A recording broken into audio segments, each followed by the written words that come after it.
par le volontariat. Vous allez voir qu'on peut même la pousser jusqu'à aller dans l'eau, jouer avec eux.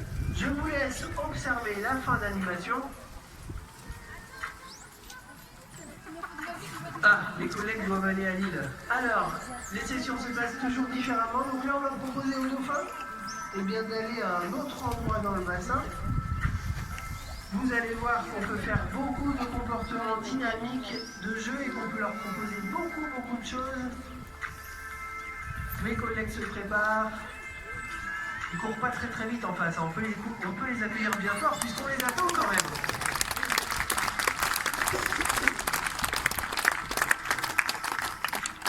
Allez, parce que même nos animaux sont prêts. Allez, je vous souhaite une bonne fin d'animation et bonne journée à Planète Sauvage.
Ça, dis donc.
Alors, un dauphin, c'est un animal qui adore les stimulations, qui va adorer le mouvement. Dès qu'un soigneur va bouger, eh bien ça va être intéressant et le dauphin va s'y intéresser et donc va rester. Un soigneur qui ne bouge pas, c'est beaucoup moins intéressant et du coup, eh bien c'est au dauphin de trouver son soigneur. Quoi qu'il arrive, nous sommes sur le volontariat, les animaux font ce qu'ils veulent. S'ils veulent partir, ils partent. S'ils veulent jouer avec nous, eh bien nous sommes là pour leur proposer du jeu. Passons au vif du sujet, nous allons faire une petite présentation des dauphins. Avec, sur la droite, nous avons Marion et un dauphin qui montre sa caudale. Allez, Ocean. Ocean qui vous fait une jolie chanson, c'est un mâle adulte de 17 ans. Il sera accompagné pour la session de Amtan. Amtan, c'est une femelle de 19 ans qui est née au delphinarium d'Ardewijk. Ocean est né au delphinarium de Bruges. Allez, on va aller un peu plus sur la gauche avec Sarah et Péos. Péos, un grand mâle de 21 ans qui est né au parc Astérix. Non, c'est là. C'est lui, là. C'est grand, mais c'est... Bonjour Péos. On continue sur la gauche avec Mara. Mara sera pour la session avec Parel. Parel, c'est une femelle de 12 ans qui va sauter au milieu du bassin. Bonjour Parel. Et elle sera accompagnée de Galéo, un mâle adulte de 11 ans qui va se présenter sur la petite île juste en face de vous. Maintenant. Bonjour Galéo. Galéo est né au parc Astérix. Ouais. Avec notre grand soigneur expérimenté Martin. Nous allons avoir deux petits jeunes de 4 ans, Amani et Nouma, ils sont nés au delphinarium de Planète Sauvage. Le papa est Péos, la maman, et pour Amani, Amtan, pour Nouma, Parel. Alors, Nouma est à droite, Amani à gauche. Ces deux petits jeunes ont bientôt 4 ans. On peut les applaudir bien fort. Et ensuite, sur la gauche, nous allons avoir un format miniature, le petit Kuma, qui a 1 an, qui est né au delphinarium de Planète Sauvage le 7 mai dernier, enfin le 7 mai il y a 1 an, et il sera accompagné pour cette session de jeu de Lucille, notre doyenne, qui a 31 ans. Elle est née dans un SeaWorld en Floride. Les présentations sont faites. Alors, j'ai une question pour vous, les enfants et les adultes, mais normalement vous allez avoir la réponse. Est-ce que les dauphins sont des poissons ou des mammifères? Mammifère. J'ai entendu quelques bonnes réponses, ce sont des mammifères, comme nous. Donc ils vont respirer de l'air et lorsqu'ils sont sous l'eau, ils sont en apnée. Alors, vous allez pouvoir écouter le dauphin qui souffle. Il faut savoir que le dauphin, lorsqu'il va remonter en surface, il va souffler pour expulser tout l'air qui est sale et qui n'est plus oxygéné, pour ensuite remplir ses poumons d'un bon air propre. Il va pouvoir tenir une quinzaine de minutes en apnée, et c'est aussi par là que le dauphin va pouvoir communiquer et émettre plein de sifflements différents. On va peut-être en avoir une illustration de ces sifflements. Merci Parel. Donc le dauphin ouvre la bouche mais il n'a pas de corde vocale, le son sort bien de l'évent qui est la narine qui se situe sur sa tête. Ce sont des prédateurs qui vont devoir nager très très vite, donc ils ont différentes nageoires avec différentes fonctions. La nageoire caudale que vous montre Lucie sur la gauche avec le petit Kuma, la nageoire caudale va leur permettre de monter, qu'on va vous montrer, va leur permettre de monter jusqu'à 35 km/h en vitesse. Et c'est aussi ce qui va leur permettre de pouvoir faire des bonds hors de l'eau. Deux petites nageoires sur les côtés, les nageoires pectorales. Elles vont vous être présentées juste devant les gradins. Ces petites nageoires sont très mobiles et c'est ce qui va leur permettre de se diriger. C'est trop beau.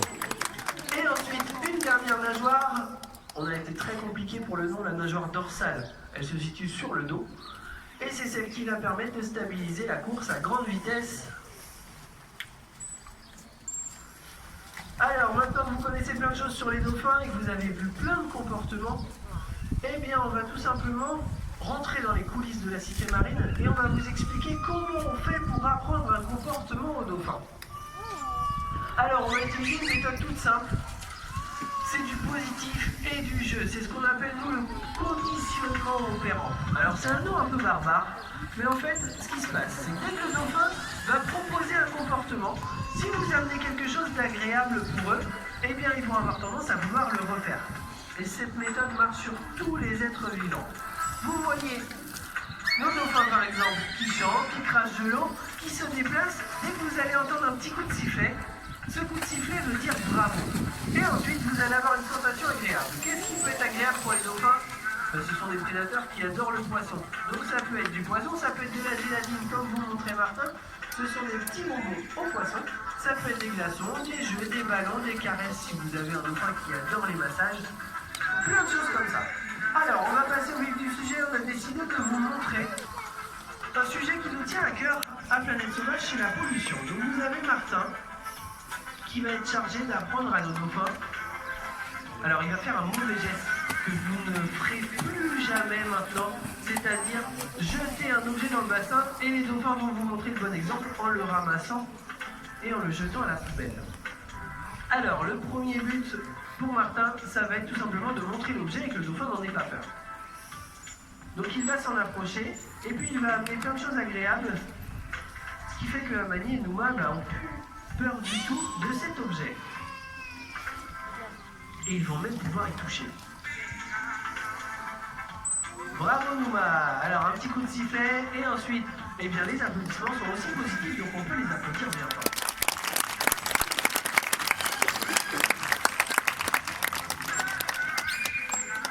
On va y aller étape par étape. Donc, on va demander, maintenant que nos dauphins n'ont plus peur du tout de cet objet, de partir, par exemple.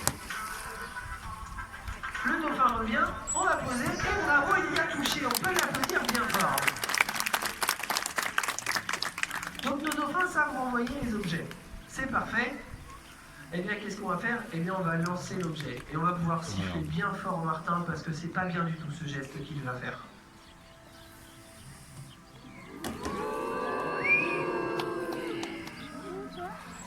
Donc ça, ce geste, vous le ferez jamais, jamais, jamais, puisque nos animaux en souffrent beaucoup. Mais Amani, regardez bien, vous montre l'exemple.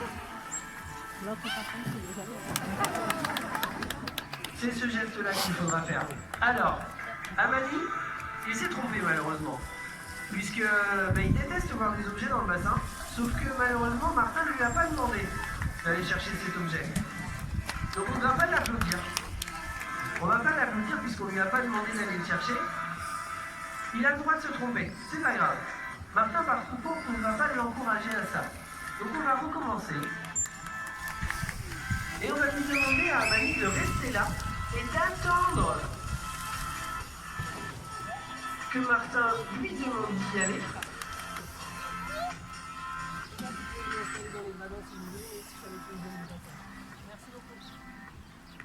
C'est parfait, on peut l'applaudir bien fort. Et là, vous voyez, Amani a attendu le fait qu'on aille chercher. Alors, c'est dommage parce qu'il n'est pas trop renforcé par sa copine Lucille qui est venue lui piquer le bidon. En gros, vous avez compris, tout ça se passe étape par étape. Beaucoup de complicité, beaucoup de patience et toujours du jeu et toujours de l'agréable. On peut les applaudir bien fort quand même.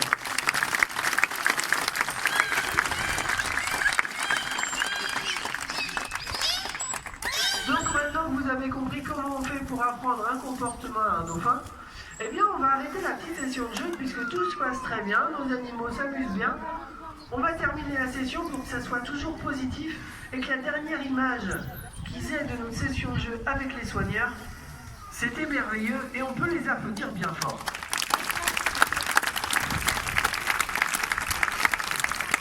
Au passage, l'animation n'est pas finie, mais ça les dauphins ne le savent pas encore.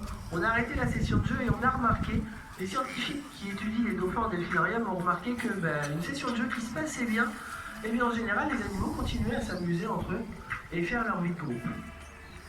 Alors on va parler d'un sujet qu'on a déjà abordé avec ce jeu tête bidon, c'est le plastique, puisque malheureusement il existe 30 espèces de dauphins.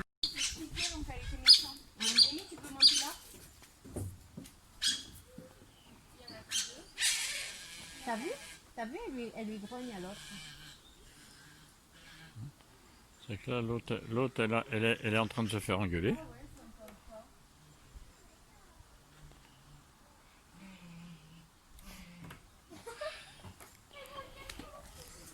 Alors ça, c'est l'enclos des loutres.